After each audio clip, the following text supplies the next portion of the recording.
Seriously বলছি, এই বছর 2025 সালের দুর্গাপুজো জাস্ট জমতে চলেছে। জাস্ট বিরাট কিছু লেভেলের কিন্তু হবে, এটুকু আমি শিওর শট কিন্তু বলছি। তার কারণটা হচ্ছে, কোথাও গিয়ে রঘু ডাকাত খাদানের থেকেও কিন্তু বিরাট বাজেটের, বিরাট স্কেলের কিন্তু একটা সিনেমা হতে চলেছে। যার আজকে ফার্স্ট লুক কিন্তু রিভিল করা হয়েছে এবং এটাও মেনশন করে দেওয়া হয়েছে যে এটা 2025 সালের পুজোতে কিন্তু আসতে চলেছে।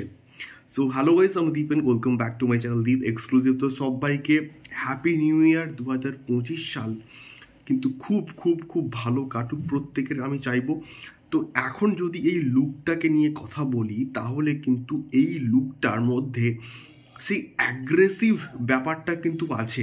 সে আগেকার দিনে যেমন ডাকাতদের মধ্যে থাকতো যে মাথায় একটা তিলক কাটা এবং চোখের মধ্যে একটা বিরাট রাগের একটা চাহনি, সেই সব কিছুই কিন্তু এই পার্টিকুলার যে পোস্টারটা এর মধ্যে কিন্তু ফুটে উঠছে। এবং তার সঙ্গে সঙ্গে পোস্টারটাকে যেভাবে ম্যাসিভ স্কেলে ডিজাইন করা হয়েছে এবং কালার কারেকশনসগুলো দেখো, পুরো মাসি অবতারে কিন্তু লাগছে।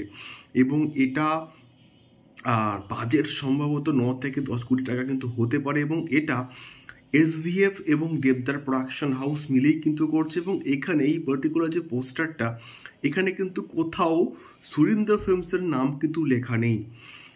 তো গতকাল থেকে একটা কিন্তু বেশ ঘোরাঘুরি হচ্ছিল যে এটা হয়তো খাদানের পর দেবদা এবং সুরিন্দর ফিল্মস আরও একবার হয়তো একসঙ্গে কাজ করবে, বাট এটা এসভিএফ এর আন্ডারেই কিন্তু আসবে এবং দেবদার প্রোডাকশন হাউসের আন্ডারেই কিন্তু আসবে। এবং 2025 সালের পুজোতেই কিন্তু মোটামুটি মুক্তির প্ল্যান করা চলছে। দেখা যাক কেমন হয়, ধ্রুব ব্যানার্জি কেমন বানান এই পার্টিকুলার প্রজেক্টটাকে। তোমাদের কেমন লাগলো অবশ্যই কমেন্ট বক্সে কমেন্ট করো, শেয়ার করো। দেখা হচ্ছে পরবর্তী ভিডিওতে। টাটা।